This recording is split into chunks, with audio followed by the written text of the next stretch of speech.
speech about online pornography, where he'll announce that every household in the UK will have pornography blocked by their internet provider unless that household chooses to opt in to receive it. We were hoping to bring it to you live, but there are various technical problems. Apologies.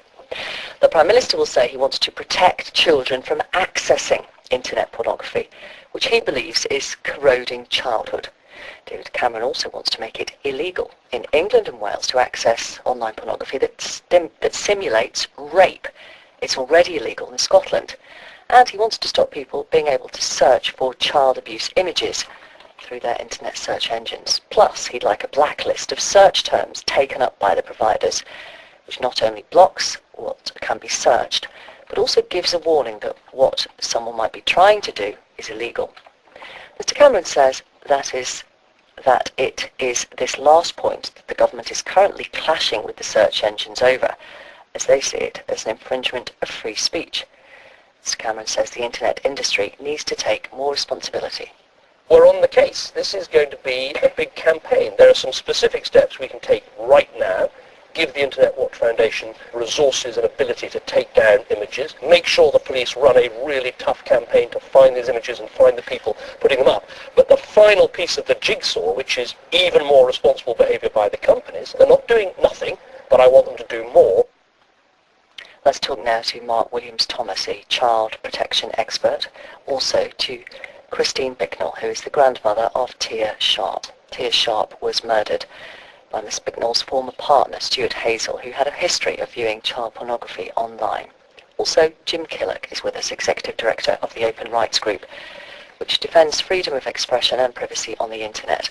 And we were hoping that all of you could have heard the speech, and then we could have heard your reaction, but sadly because of those technical problems that hasn't been possible. I think we all get the general gist though. Mark Williams-Thomas, what exactly do you think will happen here as a result of what Mr. Cameron wants? Good morning. I think we have to determine that these are two very separate issues. The first issue with regards to adult pornography, and absolutely it's right now that the government step in and say that access to pornography has to be an opt-in. And by that I mean if you're a householder, in order to gain access to adult pornography, you have to choose to view it. So there's an automatic barring. That technology exists, it sits on your home modem, and it's available there, and it's been available for a very long time. The separate issue, which is the issue of access to child abuse images, is one that the government sadly have confused with viewing of adult pornography. They are two very separate issues. They require very separate approaches. Currently, child abuse material is illegal. So if you search for that material, if you obtain that material, it is illegal. What needs to happen is actually the government needs to start saying, well, let's take this very seriously. Let's get a national centre to take on board the proactive operational searching of child abuse material, and then let's get regional forces to be able to do it. The problem is the responsibility at the moment sits with local police forces. They are budget strapped, they don't have the resources to take this.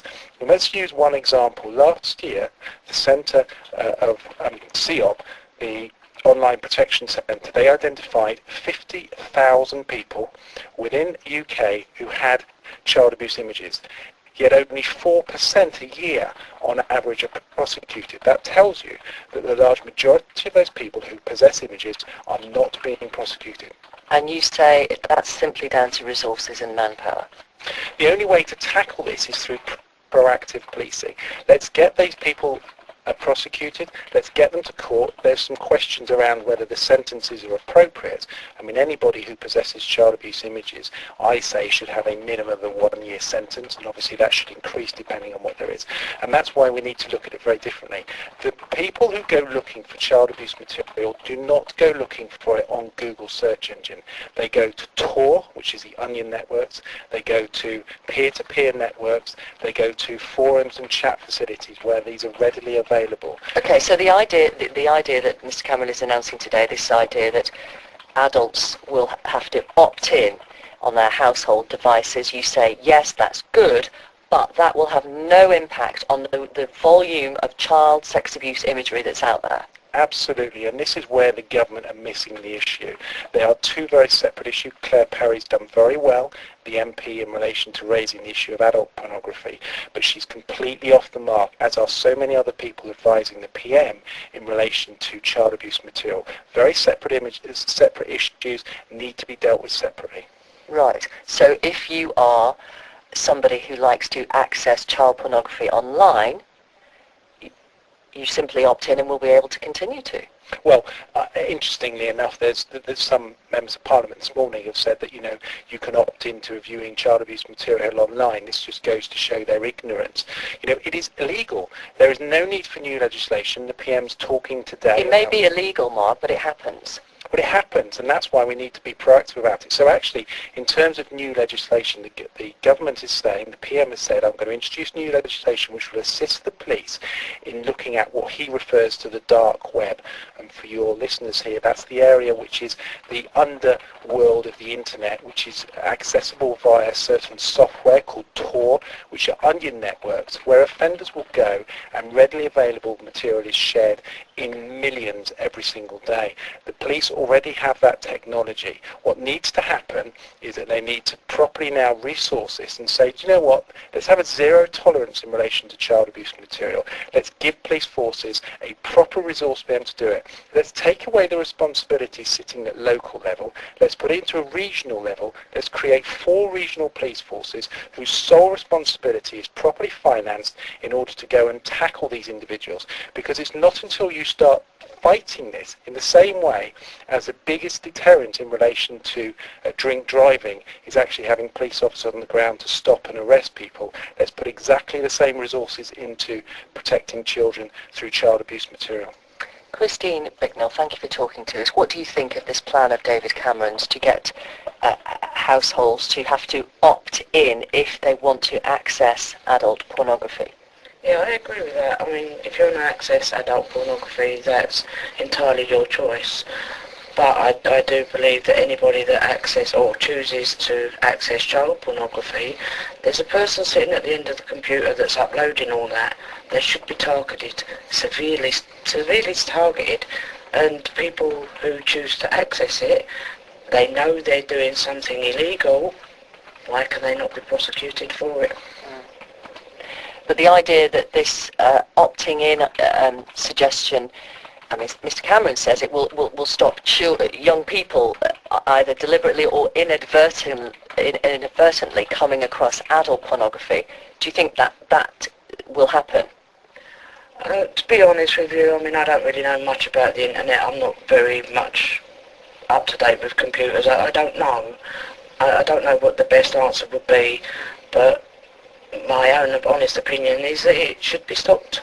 Right.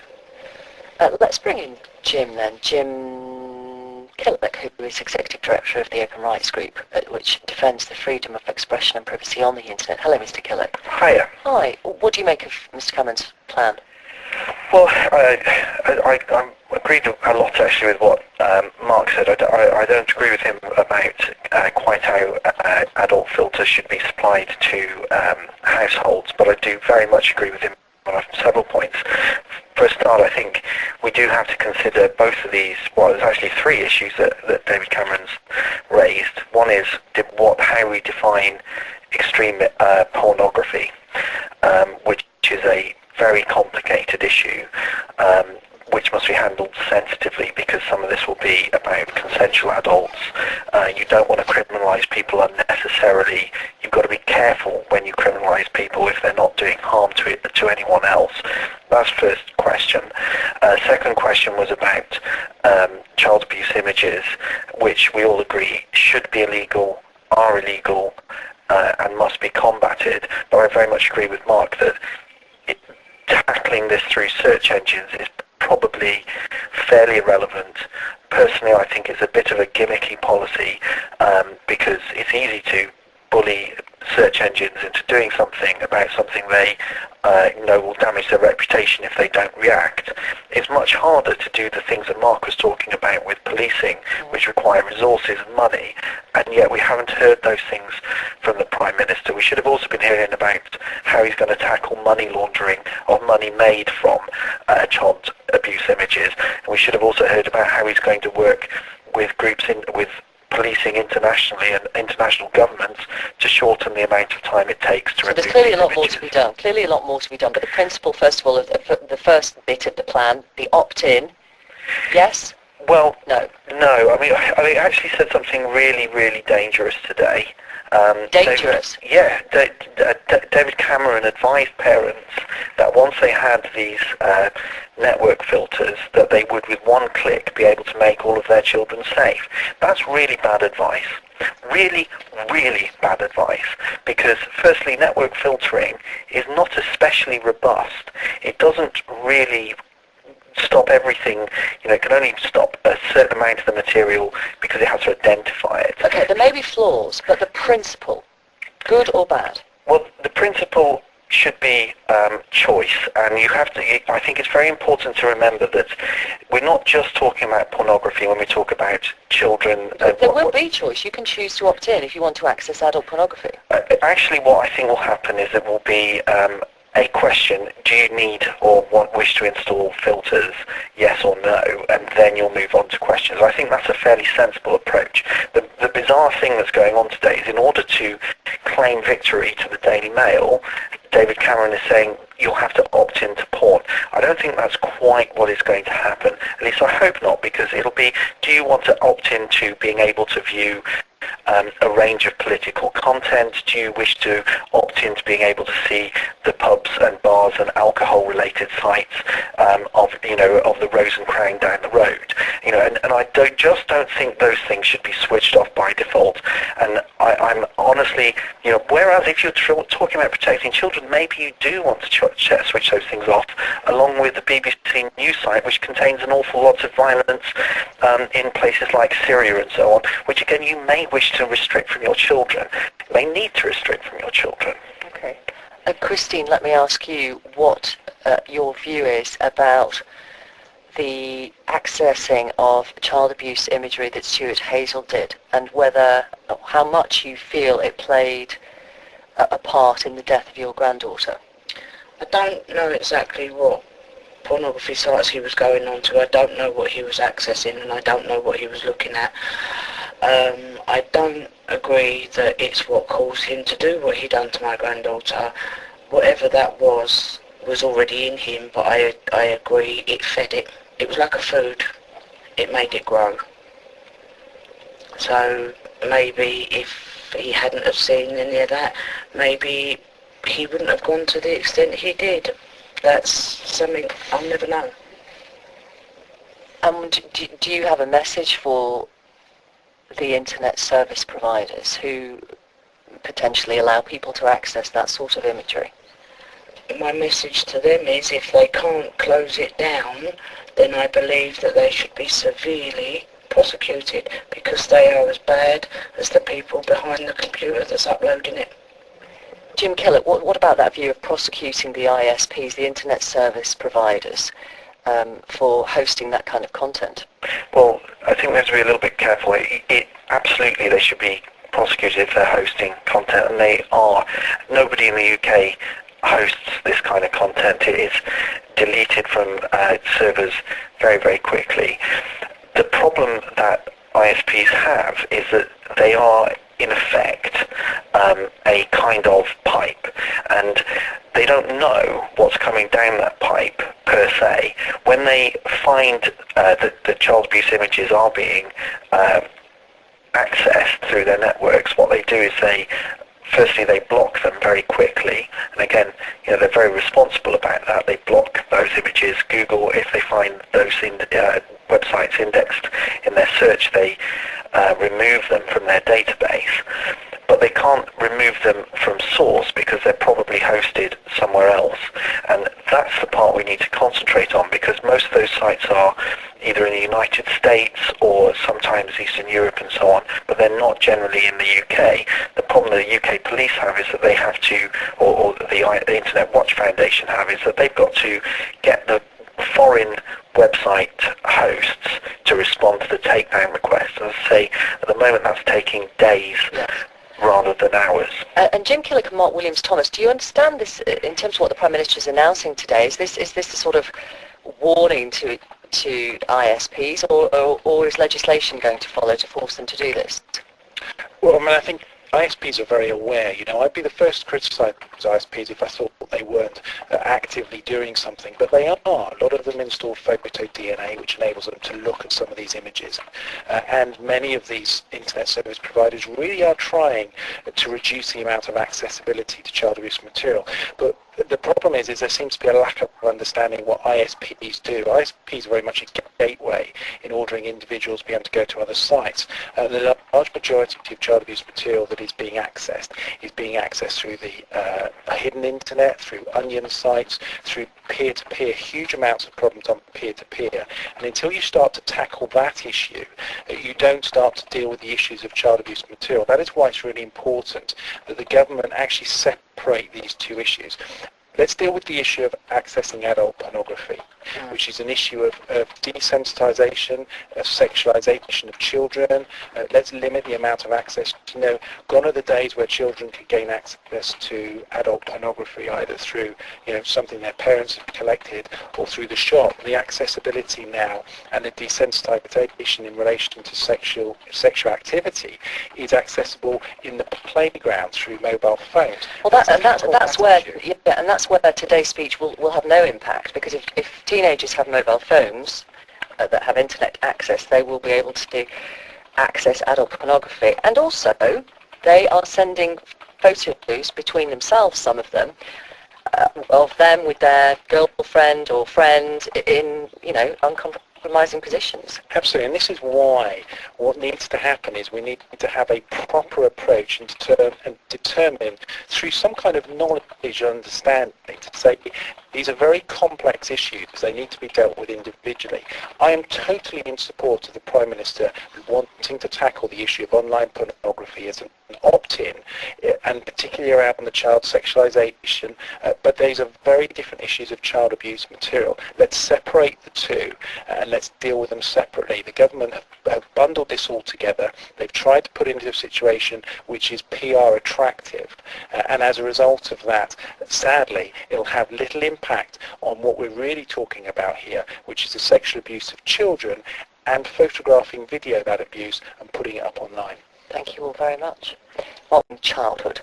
David Cameron also wants to make it illegal in England and Wales to access online pornography that simulates rape. It's already illegal in Scotland. And he wants to stop people being able to search for child abuse images through their internet search engines. Plus, he'd like a blacklist of search terms taken up by the providers, which not only blocks what Williams-Thomas, a child protection expert, also to Christine Bicknell, who is the grandmother of Tia Sharp. Tia Sharp was murdered by Miss Bicknell's former partner, Stuart Hazel, who had a history of viewing child pornography online. Also, Jim Killick is with us, Executive Director of the Open Rights Group, which defends freedom of expression and privacy on the internet. And we were can be searched, but also gives a warning that what someone might be trying to do is illegal. Mr. Cameron says that it is this last point that the government is currently clashing with the search engines over, as they see it as an infringement of free speech. Mr. Cameron says the internet industry needs to take more responsibility. We're on the case. This is going to Speech about online pornography, where he'll announce that every household in the UK will have pornography blocked by their internet provider unless that household chooses to opt in to receive it. We were hoping to bring it to you live, but there are various technical problems. Apologies. The Prime Minister will say he wants to protect children from accessing internet pornography, which he believes is corroding. be a big campaign. There are some specific steps we can take right now.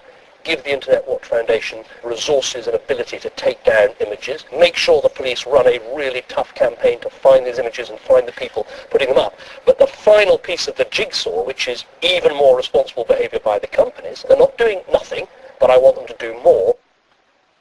Let's talk now to Mark.